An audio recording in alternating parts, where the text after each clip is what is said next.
La Bible en un an. Lecture du 25 juin. Actes, chapitre 16, versets 16 à 40. Comme nous allions au lieu de prière, une servante qui avait un esprit de python et qui, en devinant, procurait un grand profit à ses maîtres, vint au-devant de nous et se mit à nous suivre, Paul et nous. Elle criait « Ces hommes sont les serviteurs du Dieu Très-Haut, et ils vous annoncent la voie du salut. » Elle fit cela pendant plusieurs jours.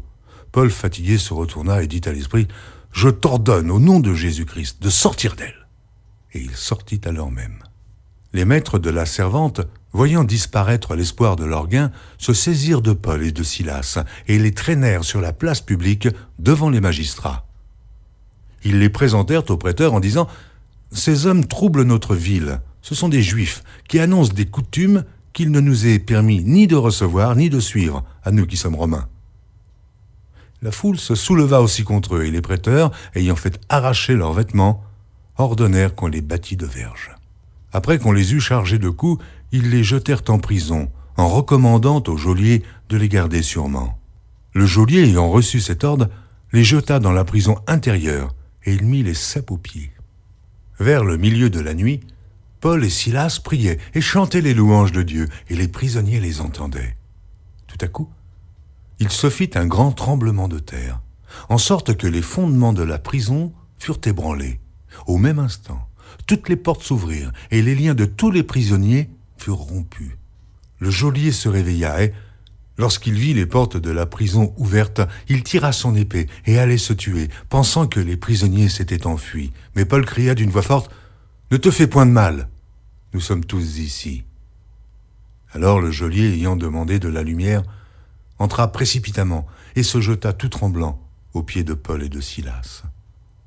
Il les fit sortir et dire « Seigneur, que faut-il que je fasse pour être sauvé ?» Paul et Silas répondirent « Crois au Seigneur Jésus, et tu seras sauvé, toi et ta famille. » Et ils lui annoncèrent la parole du Seigneur, ainsi qu'à tous ceux qui étaient dans sa maison. Il les prit avec lui à cette heure même de la nuit. Il lava leurs plaies, et aussitôt il fut baptisé, lui et tous les siens. Les ayant conduits dans son logement, il leur servit à manger, et il se réjouit avec toute sa famille de ce qu'ils avaient cru en Dieu. Quand il fit jour, les prêteurs envoyèrent les licteurs pour dire au geôlier « Relâche ces hommes ». Et le geôlier annonça la chose à Paul. Les prêteurs ont envoyé dire qu'on vous relâcha. Maintenant donc, sortez et allez en paix. Mais Paul dit aux licteurs « Après nous avoir battus de verges publiquement et sans jugement, nous qui sommes Romains, ils nous ont jetés en prison et maintenant ils nous font sortir secrètement. Il n'en sera pas ainsi. Qu'ils viennent eux-mêmes nous mettre en liberté. » Les licteurs rapportèrent ces paroles aux prêteurs, qui furent effrayés en apprenant qu'ils étaient Romains. Ils vinrent les apaiser et les mirent en liberté en les priant de quitter la ville. Quand ils furent sortis de la prison, ils entrèrent chez Lydie et, après avoir vu et exhorté les frères, ils partirent. 2 Rois, chapitre 8. Élisée dit à la femme dont il avait fait revivre le fils, « Lève-toi, va-t'en, toi et ta maison, et séjourne où tu pourras. Car l'Éternel appelle la famine, et même elle vient sur le pays pour 7 années. » La femme se leva, et elle fit selon la parole de l'homme de Dieu. Elle s'en alla, elle et sa maison, et séjourna 7 ans au pays des Philistins. Au bout des 7 ans, la femme revint du pays des Philistins, et elle alla implorer le roi au sujet de sa maison et de son champ. Le roi s'entretenait avec Géasi, serviteur de l'homme de Dieu, et il disait « Raconte-moi, je te prie, toutes les grandes choses qu'Élisée a faites. » Et pendant qu'il racontait au roi comment Élisée avait rendu la vie à un mort, la femme dont Élisée avait fait revivre le fils vint implorer le roi au sujet de sa maison et de son champ. Géasi dit « Ô roi, mon seigneur, voici la femme, et voici son fils qu'Élisée a fait revivre. » Le roi interrogea la femme, et elle lui fit le récit. Puis le roi lui donna un eunuque, auquel il dit « Fais restituer tout ce qui appartient à cette femme, avec tous les revenus du champ, depuis le jour où elle a quitté le pays jusqu'à maintenant. » Élisée se rendit à Damas. Ben-Hadad, roi de Syrie, était malade, et on l'avertit en disant « L'homme de Dieu est arrivé ici ». Le roi dit à Hazaël « Prends avec toi un présent et va au-devant de l'homme de Dieu. Consulte par lui l'Éternel, en disant « Guérirai-je de cette maladie ?» Hazaël alla au-devant d'Élisée, prenant avec lui un présent, tout ce qu'il y avait de meilleur à Damas, la charge de 40 chameaux. Lorsqu'il fut arrivé, il se présenta à lui et dit « Ton fils Ben-Hadad, roi de Syrie, m'envoie vers toi pour dire « Guérirai-je de cette maladie ?» Élisée lui répondit « Va, dis-lui, tu guériras. Mais l'Éternel m'a révélé qu'il mourra. » L'homme de Dieu arrêta son regard sur Hazaël et le fixa longtemps, puis il pleura. Hazaël dit « Pourquoi mon Seigneur pleure-t-il » Et Élisée répondit « Parce que je sais le mal que tu feras aux enfants d'Israël. Tu mettras le feu à leurs villes fortes, tu tueras avec l'épée leurs jeunes gens, tu écraseras leurs petits-enfants, et tu fendras le ventre de leurs femmes enceintes. » Hazaël dit « Mais qu'est-ce que ton serviteur, ce chien, pour faire de si grandes choses ?» Et Élisée dit « L'Éternel m'a révélé que tu seras roi de Syrie. » Hazaël quitta Élisée et revint auprès de son maître, qui lui dit « Que t'a dit Élisée ?»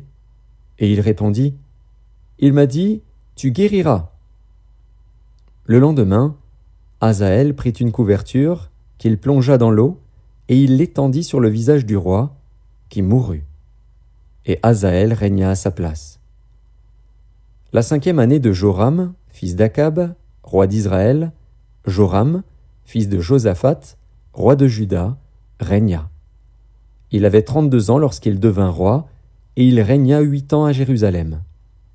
Il marcha dans la voie des rois d'Israël, comme avait fait la maison d'Akab, car il avait pour femme une fille d'Akab, et il fit ce qui est mal aux yeux de l'Éternel. Mais l'Éternel ne voulut point détruire Juda, à cause de David, son serviteur, selon la promesse qu'il lui avait faite de lui donner toujours une lampe parmi ses fils. De son temps, Édom se révolta contre l'autorité de Juda et se donna un roi. Joram passa à Tsaïr avec tous ses chars. S'étant levé de nuit, il battit les Édomites qui l'entouraient et les chefs des chars, et le peuple s'enfuit dans ses tentes. La rébellion d'Édom contre l'autorité de Juda a duré jusqu'à ce jour. Libna se révolta aussi dans le même temps. Le reste des actions de Joram et tout ce qu'il a fait, cela n'est-il pas écrit dans le livre des chroniques des rois de Juda? Joram se coucha avec ses pères, et il fut enterré avec ses pères dans la ville de David. Et Akazia, son fils, régna à sa place. La 12e année de Joram, fils d'Akab, roi d'Israël, Akazia, fils de Joram, roi de Juda, régna. Akazia avait 22 ans lorsqu'il devint roi, et il régna 1 an à Jérusalem. Sa mère s'appelait Athalie, fille d'Omri, roi d'Israël. Il marcha dans la voie de la maison d'Akab, et il fit ce qui est mal aux yeux de l'Éternel, comme la maison d'Akab, car il était allié par mariage à la maison d'Akab. Il alla avec Joram, fils d'Akab, à la guerre contre Hazaël, roi de Syrie, à Ramoth en Galaad. Et les Syriens blessèrent Joram. Le roi Joram s'en retourna pour se faire guérir à Jizréel des blessures que les Syriens lui avaient faites à Rama lorsqu'il se battait contre Hazaël, roi de Syrie. Akazia, fils de Joram, roi de Juda, descendit pour voir Joram, fils d'Akab, à Jizréel, parce qu'il était malade. 2 Rois, chapitre 9, versets 1 à 13. 2 Rois, chapitre 9. Élisée, le prophète, appela l'un des fils des prophètes et lui dit « Saint Terrain, prends avec toi cette fiole d'huile et va à Ramoth en Galaad. Quand tu y seras arrivé, vois Jéhu, fils de Josaphat, fils de Nimshi. Tu iras le faire lever du milieu de ses frères, et tu le conduiras dans une chambre retirée. Tu prendras la fiole d'huile que tu répandras sur sa tête, et tu diras « Ainsi parle l'Éternel, je t'oins roi d'Israël. » Puis tu ouvriras la porte, et tu t'enfuiras sans t'arrêter. Le jeune homme, serviteur du prophète, partit pour Ramoth en Galaad. Quand il arriva, Voici, les chefs de l'armée étaient assis. Il dit, « Chef, j'ai un mot à te dire. » Et Jéhu dit, « Auquel de nous tous ?» Il répondit, « À toi, chef. » Jéhu se leva et entra dans la maison, et le jeune homme répandit l'huile sur sa tête, en lui disant, « Ainsi parle l'Éternel, le Dieu d'Israël. Je t'oins roi d'Israël, du peuple de l'Éternel. Tu frapperas la maison d'Akab, ton maître, et je vengerai sur Jézabel le sang de mes serviteurs, les prophètes, et le sang de tous les serviteurs de l'Éternel. Toute la maison d'Akab périra. J'exterminerai quiconque appartient à Akab, celui qui est esclave et celui qui est libre en Israël, et je rendrai la maison d'Akab semblable à la maison de Jéroboam, fils de Nebat, et à la maison de Baécha, fils d'Akija. Les chiens mangeront Jézabel dans le champ de Jizréel, et il n'y aura personne pour l'enterrer. » Puis le jeune homme ouvrit la porte et s'enfuit. Lorsque Jéhu sortit pour rejoindre les serviteurs de son maître, on lui dit, « Tout va-t-il bien? Pourquoi ce fou est-il venu vers toi ?» Jéhu leur répondit, « Vous connaissez bien l'homme et ce qu'il peut dire. » Mais ils répliquèrent, « Mensonge! Réponds-nous donc !» Et il dit, « Il m'a parlé de telle et telle manière, disant, « Ainsi parle l'Éternel, je t'oins roi d'Israël. » Aussitôt ils prirent chacun leurs vêtements, qu'ils mirent sous Jéhu au haut des degrés. Ils sonnèrent de la trompette et dirent, « Jéhu est roi !» Psaume, chapitre 143. Éternel, écoute ma prière, prête l'oreille à mes supplications, exauce-moi dans ta fidélité, dans ta justice. N'entre pas en jugement avec ton serviteur, car aucun vivant n'est juste devant toi. Et l'ennemi poursuit mon âme, il foule à terre ma vie, il me fait habiter dans les ténèbres, comme ceux qui sont morts depuis longtemps. Mon esprit est abattu au-dedans de moi, mon cœur est troublé dans mon sein. Je me souviens des jours d'autrefois, je médite sur toutes tes œuvres, je réfléchis sur l'ouvrage de tes mains. J'étends mes mains vers toi, mon âme soupire après toi, comme une terre desséchée. Hâte-toi de m'exaucer, ô Éternel, mon esprit se consume.